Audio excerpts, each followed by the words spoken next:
नाही, महाराष्ट्राचे प्रमुख नेत्यांमध्ये आपण असता, त्यामुळं आपलं विधान जे असतं हे अभ्यासपूर्ण असतं, लोक ऐकत असतात. मोठ्या प्रमाणामध्ये समाजामध्ये कार्यकर्त्यांमध्ये आणि संपूर्ण जनतेमध्ये ह्या संपूर्ण निकाल प्रक्रियेबद्दल वेगवेगळ्या पद्धतीने वेगवेगळे संदेश जात आहेत. अं, खरंच हा जो निकाल दिला जातोय किंवा नेमकं कोर्टाचं म्हणणं आहे हे नेमकं काय आहे आणि कशा पद्धतीने हा सगळा निकाल दिला जातो, सुनावणी दिली जाते? मला वाटतं मागील 10 महिने हा विषय सातत्याने आपल्याला ऐकायला मिळतो. कुणाचे आमदार अपात्र होतील, कुणाचे आमदार अपात्र होतील याची उत्सुकता महाराष्ट्राला लागलेली आहे.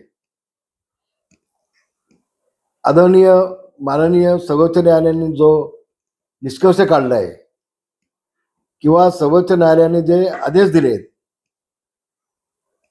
माननीय विधानसभेच्या अध्यक्षांना, त्याची अंमलबजावणी अध्यक्ष का करीत नाही असा सगळ्यांना प्रश्न पडलेला आहे. आणि म्हणून घटना काय सांगते, घटनेचे कलम 11 कलम 12 काय सांगताय, ह्याच्या आधी कुठल्याही न्यायालयानं विधिमंडळाच्या कामकाजामध्ये कधीच हस्तक्षेप केला नव्हता. मात्र सातत्यानं सर्वोच्च न्यायालय हे माननीय अध्यक्षांना आदेश देत आहे. मला वाटतं आता अंतिम टप्प्यात ही लढाई आलेली आहे आणि अंतिम टप्प्यात हा निकाल आता आलेला आहे असं मला वाटतं. जो निकाल येईल तो मी काय दोषी आणणार माझं नाही, मला काय सांगता येणार नाही निकाल काय येईल ते. पण अशा पद्धतीनं अध्यक्षांच्या वरती अविश्वास दाखवून त्यांना दंडुका वगैरे अशा गोष्टी बोलणं हे अशोभनीय आहे. महाराष्ट्राच्या संस्कृतीला शोभण्यासारखं नाही. ते एक न्यायाधीश आहेत आणि म्हणून एक वकील आहेत चांगले, आणि मला विश्वास आहे कदाचित उद्धव ठाकरेंच्या बाजूने निकाल लागला तर एकनाथ शिंदे साहेब हायकोर्टात जाऊ शकतील.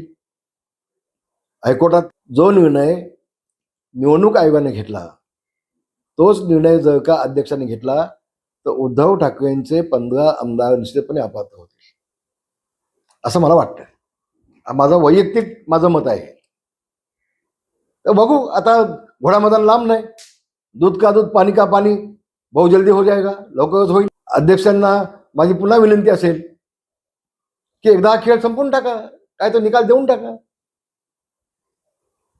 कुणाला हायकोर्टात जायचं असेल, सुप्रीम कोर्टात जायचं असेल किंवा घरी बसायचं ते बसतील, पण अध्यक्षांच्या कामामध्ये कुणी हस्तक्षेप करू नये. हे महाराष्ट्र आहे, बिहार नाही, अशी उद्धव ठाकरेंच्या बड्या नेत्याला माझी विनंती आहे. धन्यवाद. जय महाराष्ट्र.